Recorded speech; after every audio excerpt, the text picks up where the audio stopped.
Some people actually feared computers when they started becoming widespread. There are many types of computers out there, the largest being a supercomputer, then mainframe computers, and then there is the personal computer. To get this modern computer, first we must go back in time a little. A personal computer is one intended for individual use, as opposed to a mainframe computer where the end user's requests are filtered through operating staff, or a time-sharing system in which one processor is shared by many individuals. Early personal computers, generally called microcomputers, were often sold in electronic kit form and in limited numbers. They were of interest mostly to hobbyists and technicians. The Kenbach-1, one of the earliest personal computers, was designed and invented by John Blankenbacker of Kenbach Corporation in 1970, was advertised for $750 in Scientific American magazine. The Kenbach-1 relied on switches for input and lights for output from its 256-byte memory. Released in early 1971, it is considered by the Computer History Museum to be the world's first personal computer. However, in 1973, after selling only 40 machines, Kenbach Corporation closed its doors. The personal computer was introduced in 1975, a development that made the computer accessible to the individuals. After the development of the microprocessor, individual personal computers were low enough in cost that they eventually became an affordable consumer good. You will find that a computer won't just change your life, it'll make you more efficient. If, for example, you have to add a few words or change a few figures in a report, you don't have to type up the whole thing. Just run in the numbers or the words and let the computer type out a whole new copy.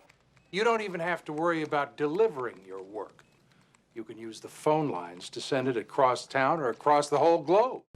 Some of the big names in the development of personal computers are Bill Gates and Steve Jobs.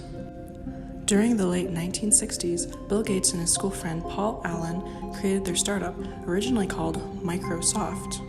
They developed a version of BASIC computer language that in 1975 was sold for the Altair HobbyKit personal computer, giving hobbyists a basic way to program and operate the machine. BASIC stands for Beginner's All-Purpose Symbolic Instruction Code.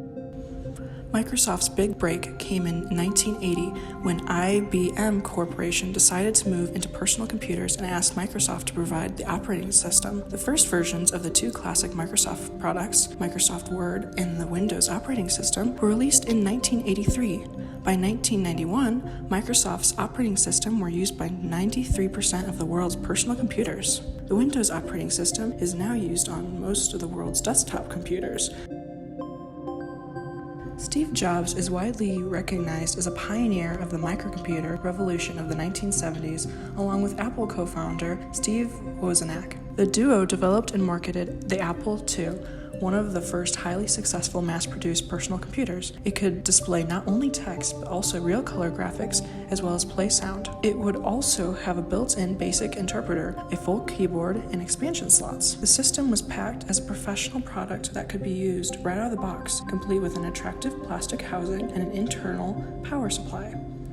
After this launch, the popularity of personal computers only grew and became more widespread. As of February 2019, 74% of US adults own their own computers. Even with all this popularity, some people didn't like when computers first came out.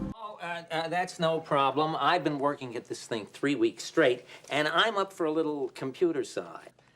Who else here would enjoy seeing one of these things run over by a truck? Oh, I would.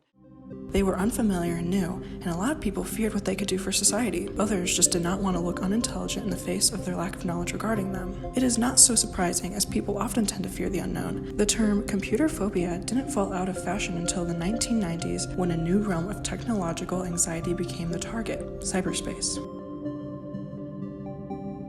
According to some estimates, there were approximately 40 million personal computers as the 21st century dawned. It has inspired new industries, new companies, and created millions and billionaires of their owners. They changed the ways individuals did business, kept family records, did their taxes, entertained, and wrote letters. Even those who fear or shun computers use them or come into contact with them every day. When looking around the average classroom, for example, many students use personal computers, and it has become necessary to own one, as most, if not all, assignments are through websites such as Blackboard Learn or Canvas. As more and more uses come from computers, especially with how relevant AI is becoming, the computer must be considered one of the most important inventions of all time. One odd thought to think what could have been if it had never been developed.